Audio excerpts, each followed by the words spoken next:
Good morning मित्रांनो, सुप्रभात. जब जागो तब सवेरा. ठीक आहे, तुमच्याकडे किती वाजले असतील? सो लेट्स स्टार्ट न्यू सराव संच 5.4 संभाव्यता. याच्या आधी आपण सराव संच 5.1, 5.2 आणि 5.3 चे व्हिडिओ टाकलेले आहेत. जर कोणी बघितले नसतील तर प्लीज ते आधी बघा आणि मग इथे या. ठीक आहे, सो चला सुरुवात करूया आजच्या लेक्चरला. आजचा पहिला प्रश्न आहे, 2 नाणी फेकली असता. आणि आजच्या या सराव संचामध्ये आपण संभाव्यता काढणार आहोत. संभाव्यता काढणार आहोत पहिल्या प्रश्नाची, की ज्याच्यामध्ये नमुना अवकाश काढायचा आपल्याला. 2 नाणी फेकली असता, सगळ्यांना पाठांतर असेलच. H H, H T, T H आणि टी टी. की एन ऑफ एस आपल्याला मिळाला 4. ही गोष्ट आपण केलेली आहे आधी. ठीक आहे, सो घटना ए घटना बी पण आपण लास्ट एक्सरसाइजमध्ये बघितले आहेत, सराव संचामध्ये बघितलेले आहेत की नेमकं तिथे काय लिहायचं असतं, कशा प्रकारे लिहायचं असतं.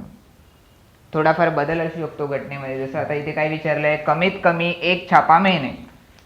कमीत कमी, पुन्हा तो शब्द आला बघा, कमीत कमी एक.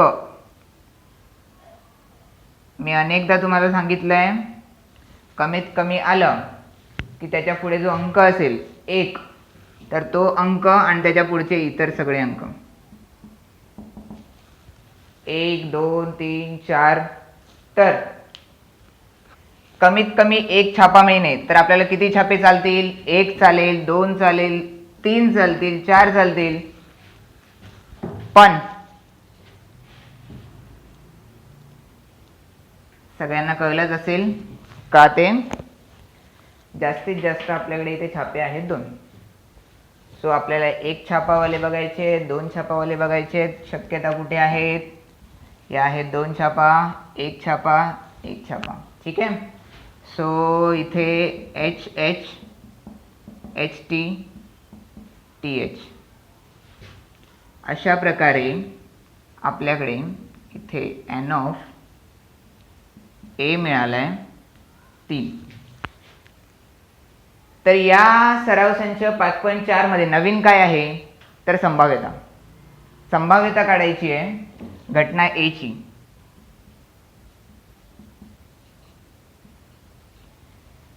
पी, पी म्हणजे काय तर इंग्लिशमध्ये बोलतात प्रोबॅबिलिटी.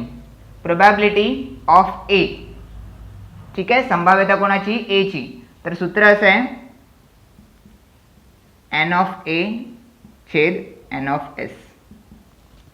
ज्याची कोणाची संभाव्यता काढायची आहे त्याला नेहमी अंशामध्ये लिहा आणि नेहमी एन ऑफ एस नेच भागायचं आहे.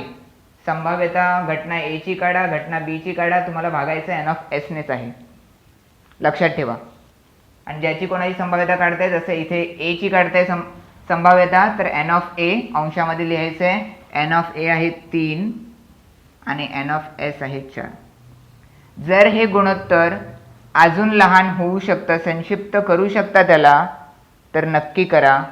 संक्षिप्त म्हणजे काय? जर इथे एन ऑफ ए छेद एन ऑफ एस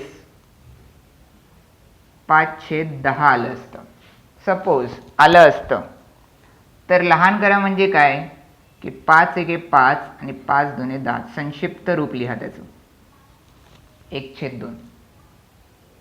अशा प्रकारे. सो इथे संक्षिप्त रूप 3/4च आहे. ठीक आहे, सो हे झालं आपलं उत्तर. प्रोबॅबिलिटी ऑफ ए मिळालं 3/4. पुढे घटना बी बघा, एकही छापा न मिळणे. स्पष्ट मराठीत लिहिलंय, एकही छापा न मिळणे. एकुलती एक शक्यता आहे. सगळ्यांना दिसते का? एकही छापा न मिळणे, टी टी. आणि म्हणून एन ऑफ बी झालं 1. सो प्रोबॅबिलिटी ऑफ बी, संभाव्यता बी ची सूत्र एन ऑफ बी छेद एन ऑफ एस. आत्ताच सांगितल्याप्रमाणे ज्याची संभाव्यता काढायची आहे त्याला अंशात लिहायचं आणि भागते वेळी नेहमी एन ऑफ एसनेच भागायचे. एन ऑफ बी आहे 1 आणि एन ऑफ एस आहे 4. अगेन हेच संक्षिप्त रूप आहे या गुणोत्तराचं. सो उत्तर तेच ठेवलं 1/4. अशा प्रकारे आपण दोन्ही संभाव्यता काढलेल्या आहेत. जर तुम्ही भागून उत्तर काढायचा प्रयत्न कराल तर तुम्हाला उत्तरं ही अशी मिळतील 0.75, 0.25. गरज नाही आहे यांची, फक्त सांगायचं कारण म्हणजे की तुमची जी संभाव्यताची उत्तर आहेत ती नेहमी 0 ते 1 दरम्यान मिळतील. 0 आणि 1 देखील मिळू शकतो. 0 पासून 1 पर्यंतची प्रत्येक संख्या संभाव्यता म्हणून मिळू शकते. संभाव्यता कधीही 1 पेक्षा जास्त नसते. संभाव्यताचं उत्तर 1 पेक्षा जास्त नसतं. जर 1 पेक्षा जास्त उत्तर येत असेल तर तुम्ही चुकलात. आणि अगेन 0 पेक्षा लहान जरी येत असेल, 0 पेक्षा लहान म्हणजे ऋण, तरी ते चुकीचे आहे. उत्तर 0 असू शकतं, उत्तर 1 असू शकतं, परंतु 1 पेक्षा जास्त नाही आणि 0 पेक्षा लहान नाही. जसं की तुम्ही इथे उत्तर बघू शकता 0.75 0 आणि 1च्या दरम्यान आहे. 0.25 0 आणि 1च्या दरम्यान आहे. ठीक आहे, तुम्हाला ही उत्तरं भागून काढायची काही गरज नाही आहे. फक्त मी तुम्हाला ते उत्तर दाखवलं ते 0 आणि 1च्या दरम्यान येतं. सो अशा प्रकारे आपला पहिला प्रश्न झालेला आहे. संभाव्यता काढलेला हाच आपला पहिला प्रश्न आहे. जर काही डाऊट असेल सूत्रामध्ये, सूत्र पहा, पाठांतर करा. बीच्या इथे जाऊन बघाल तर जिथे ए आहे तिथेच चेंज केलाय बी. एच्या जागेवर बी लिहिलंय. तर एकच सूत्र तुम्ही नीट पाठांतर करून ठेवा. अख्ख्या संभाव्यतामध्ये अजूनपर्यंत सूत्र म्हणून काही पाहिलं नव्हतं. हेच पहिलं आणि हेच शेवटचं सूत्र. पाठांतर करा नीट, चुकवू नका. जास्त काही चुकण्यासारखं तसं आहे नाही. भागायचं नेहमी एन ऑफ एसनेच आहे. ज्याची संभाव्यता काढायची त्याला अंशात लिहायचं. ठीक आहे, चला मग पुढचा प्रश्न पाहूया. ओके, सो दुसरा प्रश्न आहे आपला, तुमचा माझा सगळ्यांचा फेवरेट प्रश्न. बघा, 2 फासे एकाच वेळी टाकणे, नमुना अवकाश. सगळ्यांना हा नमुना अवकाश पुन्हा सांगतो, लिहायला नक्कीच येतो, पण हाऊ फास्ट, किती फास्ट तुम्ही लिहू शकता तेच आहे यामध्ये. तर हा नमुना अवकाश सगळ्यांना लिहिता येतो. 2 फासे टेकले असता एकूण शक्यता आहे त्याच्यामध्ये 36. त्यातील घटना ए अशी आहे की अंकांची बेरीज कमीत कमी 10 असणे. हाच प्रश्न सेमच आपण केलेला आहे आणि पुन्हा पुन्हा बघा बेरीज आली. अगदी सुरुवातीला सराव संच जेव्हा 5.2 मध्ये आपण होतो, नमुना अवकाश वाले प्रश्न होते, तेव्हाच मी तुम्हाला सांगितलेलं 5.2 अगदी पहिल्या व्हिडिओ मध्ये तेव्हा सांगितलेलं की हा जेव्हा नमुना अवकाश आला तेव्हा सांगितलं बेरजेचे प्रश्न विचारले जातात वारंवार. आताच तुम्ही पाहू शकता की मागच्या एक्सरसाइज मध्ये पण केलेलं 5.3 मध्ये, पुन्हा 5.4 मध्ये आलंय. अनेक एक्झामला येणार आहे तुमच्या क्लासेसच्या, स्कूलच्या, बोर्डाला पण नाही जास्त दाट शक्यता असते. तर बेरीज कमीत कमी किती पाहिजे? 10. तर जसं की सांगितल्याप्रमाणे 10 जेव्हा कधी बेरीज सांगितलेली असते कमीत कमी, तेव्हा 10, 11, 12 या बेरीजा चालतात. कमीत कमी सांगितलंय त्यामुळे कमीत कमी सांगितलंय 10, तर 11 पण चालेल, 12 पण चालेल. ठीक आहे. आणि पुन्हा एकदा आठवण करून देतो तेच एक्झाम्पल. कमीत कमी 35% काढणे म्हणजे 35 काढा, 36 काढा, 37 काढा, 38 काढा. ठीक आहे. त्याप्रमाणे 12च का, तर सर्वाधिक बेरीज जी मिळते ती आपल्याला 12 मिळते. बरोबर. 6 आणि 6 12. आता बेरजेच इथे सांगायचं झालं, ज्यांनी आधीचे लेक्चर्स बघितलेले आहेत त्यांना माहितच आहे की आपण असं क्रॉस मध्ये गेलो तर आपल्याला सेम बेरीज मिळते. बरोबर. की जसं आता इथे 10 विचारले, तर इथे आपण क्रॉस मध्ये गेलो तर आपल्याला इथे बेरीज मिळते 10. 4,6, 5,5, 6,4. सिमिलरली इथे आपण क्रॉस मध्ये गेलो तर आपल्याला बेरीज मिळते 11 ते 12. अशा प्रकारे. सो आपल्या शक्यता आहेत 4,6, पुढे 5,5,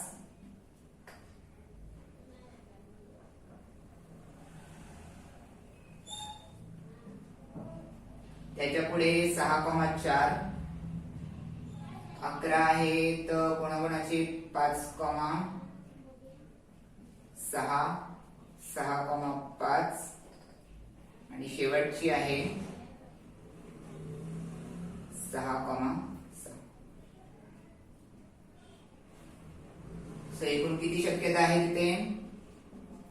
n ऑफ a 1, 2, 3, 4, 5 आणि 6. तर प्रोबॅबिलिटी, संभाव्यता, a ची प्रोबॅबिलिटी सूत्र n ऑफ a छेद n ऑफ s.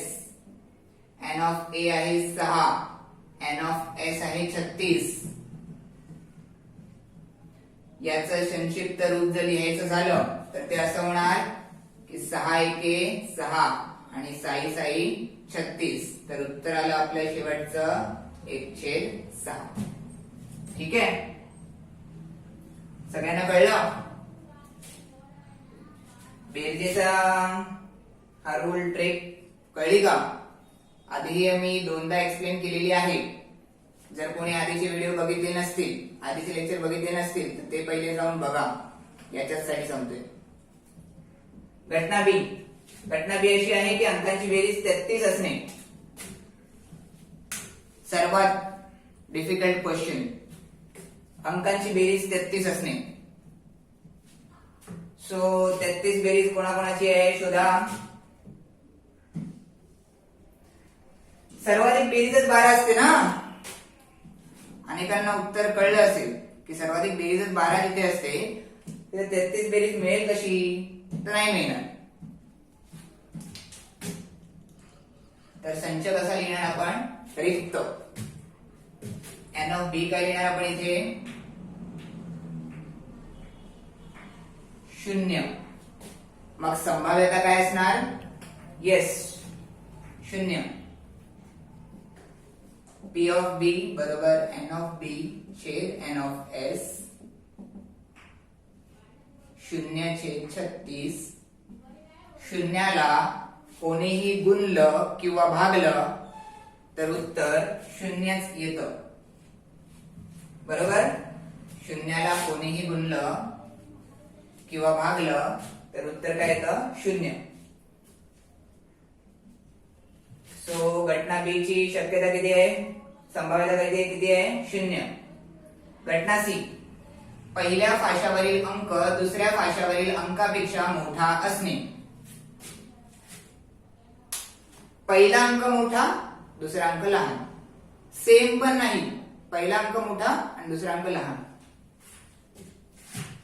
एका रो मध्ये चेक करत जायची सगळ्यांना फारशी गरज वाटत नाही. नीट बघा एकदा शक्यता, तर तुम्हाला इथे एक असा त्रिकोण मिळेल की ज्याच्यामध्ये ज्या शक्यता आहेत त्या सगळ्या आपलं उत्तर.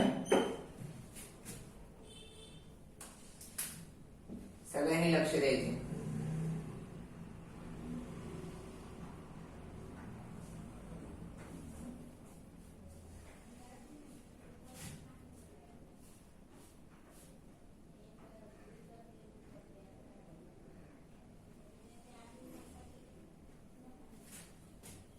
ठीक आहे, सगळ्यांना हा त्रिकोण दिसला. याच्यामध्ये जेवढ्या शक्यता आल्या आहेत या त्रिकोणामध्ये त्या आहेत आपली उत्तर. याच्या वरची जी तुम्ही तिरकस रेषा पाहाल ती समान अंकांची आहे, बरोबर. 1,1, 2,2, 3,3, 4,4 समान अंकांची. आणि त्याच्या वरचा जो त्रिकोण आहे त्या त्रिकोणामध्ये याच्या उलटी घटना आहे. म्हणजे काय, तर दुसऱ्या फाशावरचे अंक मोठे आहेत. तर आता या त्रिकोणामधली कोणती एक शक्यता आपण बघूया. जर बघायची झाली तर 5,2 पहिला अंक मोठा दुसरा अंक लहान. अजून एखादी चेक करूया. 6,4 पहिला अंक मोठा दुसरा अंक लहान. त्याच्या पुढची 6,5 पहिला अंक मोठा दुसरा अंक लहान. सगळ्यांना कळतंय का, पहिला अंक मोठा दुसरा अंक लहान. त्याच्या अगदी उलट विचारलं असतं, दुसरा अंक मोठा पाहिजे, तर हा बघा वरचा त्रिकोण. ठीक आहे, तर या सर्व शक्यता मी लिहितो एक एक करून. 2,1 3,1 आणि 3,2.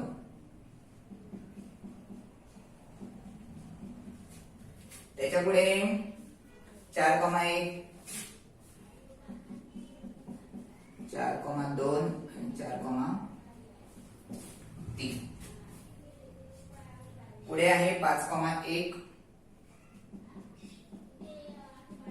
5,2 5,3 आणि 5,4.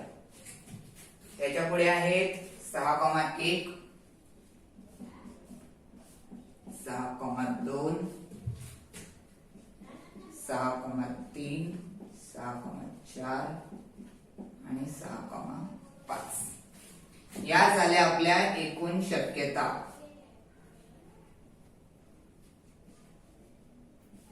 सो एन ऑफ सी आपल्याला मिळेल 1 2 3 4 5 6 7 8 9 10 11 12 13 14 15.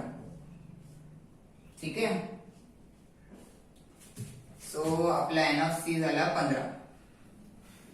Probability of C N of C छेद एन ऑफ एस. भागते वेळी नेहमी एन ऑफ एस. तर 15/36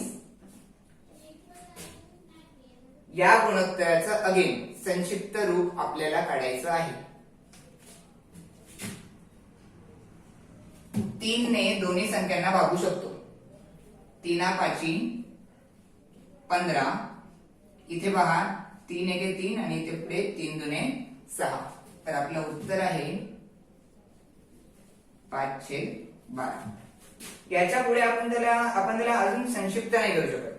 सो हेच संक्षिप्त रूप आहे. पी ऑफ सी मिळाले आपल्याला 5/12. पी ऑफ बी होतं 0. पी ऑफ ए मिळालेलं 1/6 आणि हा झाला आपला प्रश्न सॉल्व. ठीक आहे, जर प्रश्न विचारतात हाच 4 मार्काला येऊ शकतो. प्रॅक्टिस नीट करा.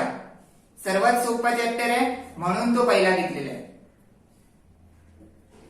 सो हे प्रश्न जर का पेपरला विचारतात तर तुम्ही पटकन त्यांना अटेम्प्ट केले पाहिजे. अगदी बरोबर अचूक उत्तर काढून पुढे गेले पाहिजे. ठीक आहे, सोडवताना मी सोडवलंय लक्षात ठेवा. तुम्ही समजून घेताय फक्त, तुम्ही सोडवलेलं नाहीये. तेव्हा ही सर्व गणित तुम्हाला पुन्हा सोडवायची आहेत बिन बघता. लक्षात ठेवा. ठीक आहे, चला आपण पुढचा प्रश्न पाहूया. काही डाऊट्स असतील तर नक्की विचारा.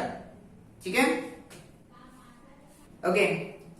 तर आजच्या आपल्या या व्हिडिओ मधला शेवटचा प्रश्न. या पुढील प्रश्न आपण भाग 2 मध्ये घेऊ. ठीक आहे, सो तिसरा प्रश्न मी पुस्तकातून वाचून दाखवतो की एक्झॅक्टली काय लिहिले बघा. एका पेटीत 15 तिकिटे आहेत. प्रत्येक तिकिटावर 1 ते 15 पैकी एक संख्या लिहिलेली आहे. त्या पेटीतून एक तिकीट यादृच्छिक पद्धतीने काढले तर तिकिटावरची संख्या ठीक आहे. तर संख्या घटना ए घटना बी मध्ये आपण पाहू. तर नमुना अवकाश नेमका कसा असेल बघा.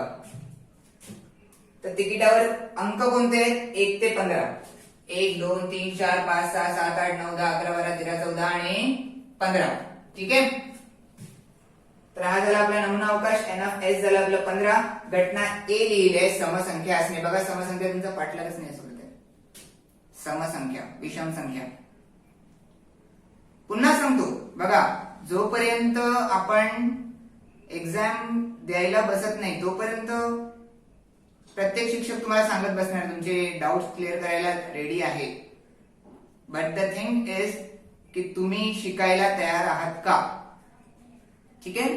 तर पुन्हा एकदा सांगतो, समसंख्या त्या ज्यांच्या एकक स्थानी 0 2 4 6 आणि 8 हे अंक असतात.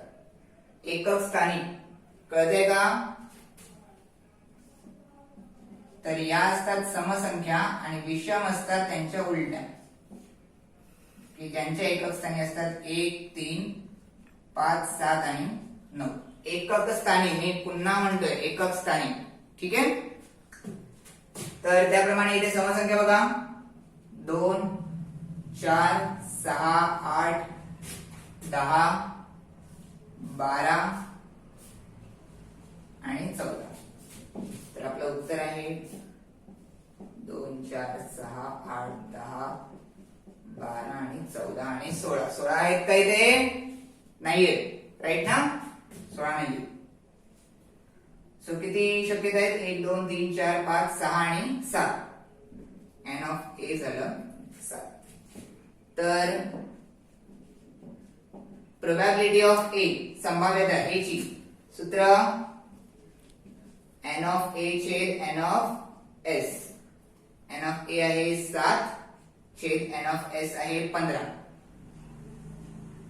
ठीक आहे. हे झालं आपलं उत्तर 7/15. याचं संक्षिप्त रूप काही काढू शकत नाही, सो हेच उत्तर आहे. ठीक आहे. समसंख्या सगळ्यांना कळल्या, विषम संख्या कळल्या सगळ्यांना. अनेकदा आपण प्रश्न केलेले आहेत त्याच्यावर. विचारतात प्रश्न समविषम संख्या. पुढे घटना बी अशी आहे की संख्या 5च्या पटीत असणे. संख्या 5च्या पटीत म्हणजे नेमकं काय? अनेक जण पटकन उत्तर रेडीच असेल. 5च्या पटीत म्हणजे 5च्या पाड्या. राईट. ठीक आहे. तर 5च्या पाड्या देणाऱ्या संख्या 5 1 5 5 2 10 5 3 15 आणि 16 यांची गरज नाहीये. का? कारण या संख्या नमुना अवकाशमध्ये नाहीये. सो आपले उत्तर काय आहेत बघा, 5 10 आणि 15. 5 10 आणि 15. सो बी मध्ये येणार 5 10 आणि 15. एन ऑफ बी काय आलं बघा 3. ठीक आहे. म्हणून probability of B N of B छेद N of S. N of B किती आहे? 3 आणि एन ऑफ एस आहे 15. तर याचा आपण संक्षिप्त रूप काढू शकतो. म्हणून काढूया 3 1 3 आणि 3 5 15. 1/5. हे झालं आपलं उत्तर. सोपा होता प्रश्न. तिकीट 15 पर्यंत होती, 10 पर्यंत पण देऊ शकतात. ठीक आहे. 20 पर्यंत देऊ शकतात, 25 पर्यंत पण देऊ शकतात. समसंख्या सगळ्यांना कळल्या. सम विषम 5च्या पटीत 4च्या पटीत.